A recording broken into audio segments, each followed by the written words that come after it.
ফরজ গোসল হয়ে গেলে কি সাথে সাথে গোসল করা আবশ্যক নাকি বিলম্বের সুযোগ আছে? নামাজের সময় হয়ে গেলে আজান না হলেও কি নামাজ আদায় করা যাবে কিনা? মসজিদে বা কোনো জায়গায় কোন লোক যদি নামাজরত থাকেন তার কতটুকু সামনে দিয়ে যাওয়া উচিত? প্রেগন্যান্সির সময় নামাজ বসে বা ইশারায় পড়া যাবে কিনা? খাস পর্দা করলে কি ভাসুর বা দেবরের সাথে কথা বলা যাবে? মাসিক ভালো হওয়ার পর নামাজ শুরু করার পর যদি আবার প্রসাব করার পর 1-2 ফোঁটা বের হয় তখন কোমর পর্যন্ত ধুলেই হবে নাকি গোসল করতে হবে? ফরজ গোসল পুকুরে করা যাবে কিনা? মৃত ব্যক্তি যে ঘরে মারা যায় ওই ঘরে সারা রাত বাতি দিয়ে কেউ না কেউ থাকতে হবে, 40 দিন সেই ঘরে খালি রাখতে নেই, এ কথাটা কতটুকু সত্য? চলুন তাহলে আর বিলম্ব না করে আমরা মূল পর্বে প্রবেশ করি এবং আপনাদের যে সমস্ত প্রশ্ন আমাদের কাছে ইতিমধ্যে চলে এসেছে সেগুলোর উত্তর আমরা দেওয়ার চেষ্টা করি। সৌরভ, আপনার প্রশ্নের উত্তর আমরা দিচ্ছি। আপনি লিখেছেন, খাস পর্দা করলে কি ভাসুর বা দেবরের সাথে কথা বলা যাবে? প্রয়োজনীয় কথা, যেটা না বললে নয়, খুব জরুরি কথা যদি থাকে তাহলে সেক্ষেত্রে পর্দার আড়াল থেকে আপনি বলতে পারেন, ভাষার ভিতরে বিশেষ কোনো কোমলতা, আপনার কথার ভিতরে বিশেষ কোনো কোমলতা সৃষ্টি করা ছাড়া। কিন্তু যদি একান্ত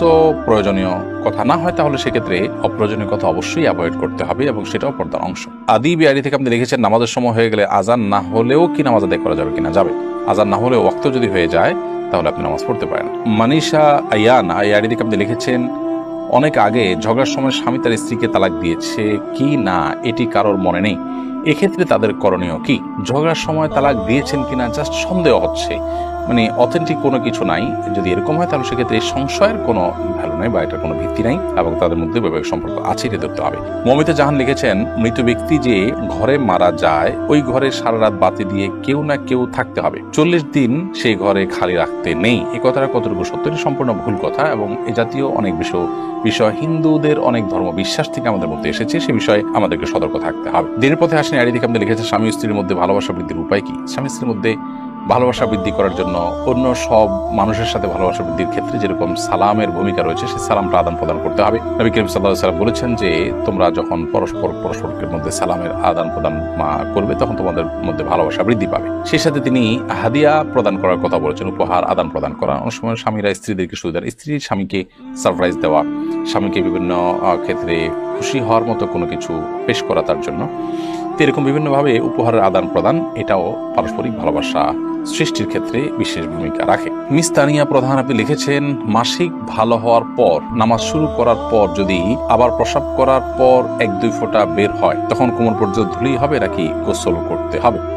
মাসিক যদি যথাযথভাবে ভালো হয়ে যায়, আপনার যে সময় ভালো হওয়ার কথা সে সময় ভালো হয়ে গেছে, যেদিন ভালো হওয়ার কথা সেদিন ভালো হয়ে গেছে, এর বেশি আপনার হয় না নর্মালি, এরপরে আবার কখনো বের হয়ে গেছে, প্রতি মাসে আপনার 6 দিন হয়, 7 দিন হয়, 8 দিন হয়, একটা অভ্যাস আছে, সে অভ্যাসের সময়টা পার হয়ে যাওয়ার পরে যদি বের হয় তাহলে এটা অসুস্থতা, অতএব এটুকু ধুয়ে ফেললেই হয়ে যাবে। আর যদি দিনের হিসাব করেন যে 7 দিন হয়, 7ম দিনে সকাল থেকে দেখা যাচ্ছে না আপনি নামাজ শুরু করেছেন, হঠাৎ করে আবার দেখা গেছে, তাহলে সেক্ষেত্রে সেটা মাসিক হিসাবে গণ্য হবে এবং সেটাকে আপনি পাক সাফ করে যথাযথভাবে গোসল করে আপনি আবার নামাজ পড়তে হবে যদি সেটি নির্গত হয় এবং যদি সেটা মাসিক নিশ্চিত হয়। শিবন নাসরিন লিখেছেন, মহিলারা কি রাতে নামাজগুলো একটু আওয়াজ করে পড়তে পারবে, বেশি জোরে না, নিজে শুনতে পায় এরকম? হ্যাঁ, নিজে শুনতে পায় এরকম করে করতে পারে, অসুবিধা নেই। নাদিয়া সুলতান আপনি লিখেছেন, সেজদা থেকে উঠার সময় জায়নামাজে হাত ভর করে উঠা যাবে কিনা?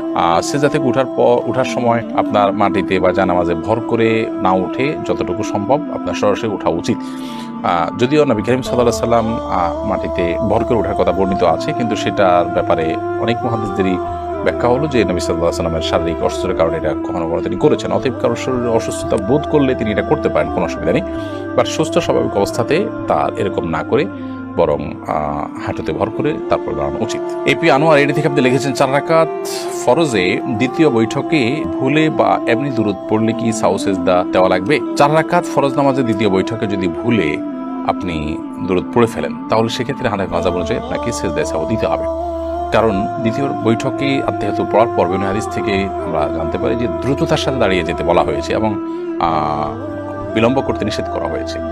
সেই সাথে আপনি নবী সাল্লাল্লাহু আলাইহি ওয়াসাল্লামের প্রতি দুরূদ পাঠ করেছেন, এটা তো ভুলে পড়েছেন, এটা তো শেষ রাকাত শেষ বৈঠক মনে করে আপনি এটা পড়েছেন, তো অথচ এটা শেষ বৈঠক নয়। এসব কারণে সিদ্ধে সাউ দেওয়ার কথা ওলামা আহনাফ বলে থাকেন, যদিও হাম্বলী মাযহাব ওলামা ইকরাম, সৌদি আরব ওলামা ইকরাম তারা বলেন যে না, দুরূদ শরীফ যদি পড়ে ফেলে তার কারণে সিদ্ধে সাহু বর্তাবে না, এটি সৌদি আরব ওলামা ইকরাম বা হাম্বলী মাযহাবের ওলামাদের মত। আলিফানুর লিখেছেন, প্রেগন্যান্সির সময় নামাজ বসে বা ইশারায় পড়া যাবে কিনা? প্রেগন্যান্সি হলেই নামাজ বসে পড়া যাবে বা ইশারায় পড়া যাবে, ব্যাপারটা এরকম নয়। তবে প্রেগন্যান্সির সময় অনেক মা বোনরা এত বেশি অসুস্থ হয়ে পড়েন যে তাদেরকে বিছানায় শুয়ে পড়তে হয়, অথবা অনেকে আছেন যে শেষের দিকে এসে দাঁড়িয়ে নামাজ পড়াটা তাদের জন্য কঠিন হয়, শরীর ভার হয়ে যায়, তাদের শারীরিক দুর্বলতার কারণে বা স্থূলতার কারণে নানা কারণে তারা দাঁড়িয়ে নামাজ পড়লে উপস্থিত করে স্বাভাবিকভাবে নামাজ পড়তে গেলে পড়ে যাওয়ার আশঙ্কা থাকে। এরকম আশঙ্কা যদি জোরালো হয়, প্রবল হয়, তাহলে সেক্ষেত্রে তিনি বসে নামাজ পড়তে পারেন। বসে নামাজ পড়ার ক্ষমতা না থাকলে তিনি শুয়ে অবশ্যই নামাজ পড়তে পারেন।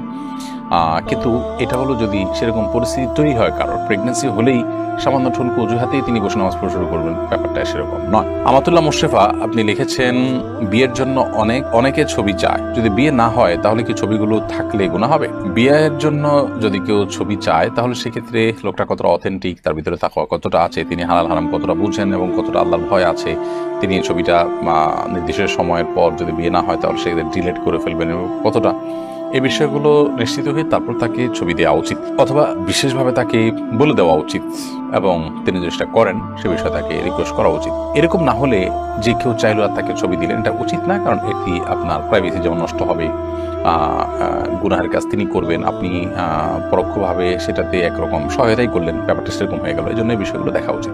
আপনি আপনার চেষ্টা অনুযায়ী, সাধ্য অনুযায়ী আপনি চেষ্টা করেছেন, তারপরও যদি তিনি এটি করেন না, ডিলিট করেন, নিজের কাছে রেখে দেন, তাহলে সেক্ষেত্রে ইনশাআল্লাহ দায় আপনার আসবে না, তার উপরে থাকবে। এরপরে সাজ্জাদ আপনি লিখেছেন, মসজিদে বা কোনো জায়গায় কোন লোক যদি নামাজরত থাকেন তার কতটুকু সামনে দিয়ে যাওয়া উচিত? মসজিদ বা কোনো জায়গায় যদি কোনো লোক নামাজরত থাকেন, নামাজ অবস্থায় থাকেন, তাহলে সেক্ষেত্রে তার 2 কাতার 3 কাতার সামনে দিয়ে, 3 কাতারের পর থেকে তো যেতেই পারবেন, অনেক লোকের মতে 1 কাতার পর, তো তার সিজদার জায়গার পর থেকে আপনি যেতে পারেন, কারণ তার সিজদার জায়গার এরিয়ার মধ্যে গেলে তার নামাজের মনোযোগটাকে নষ্ট করবে, কিন্তু এর বাইরে দিয়ে গেলে তার মনোযোগ নষ্ট করার কথা নয়। তো এই মতটি রয়েছে, তবে এর বাইরে আরেক অন্যান্য আমাদের মত হলো 3 কাতার।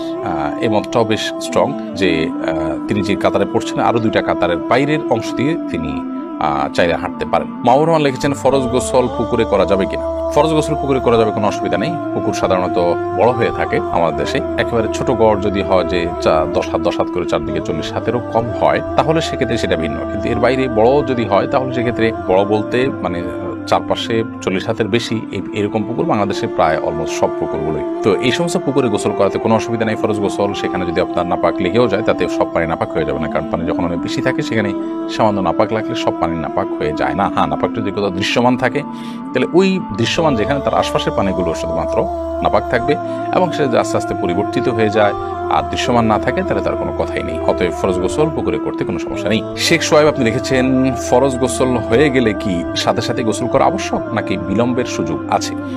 গোসল ফরজ হয়ে গেলে সাথে সাথে গোসল করা উত্তম যদি সে সুযোগ থাকে, তবে বিলম্ব করার সুযোগ আছে যদি গোসল ফরজ হওয়ার পর পরবর্তী যে নামাজের ওয়াক্ত, সেই নামাজের ওয়াক্ত বা যদি তার উপরে কোনো নামাজ বর্তায়, তাহলে এই নামাজের ওয়াক্ত শেষ হওয়ার আগ পর্যন্ত তিনি বিলম্ব করতে চান, তাহলে শেষ মুহূর্তে বা ওয়াক্ত শেষ হওয়ার আগে আগে গোসল করে নামাজ পড়ে ফেললেন, এতটুকু বিলম্ব করা জায়েজ আছে।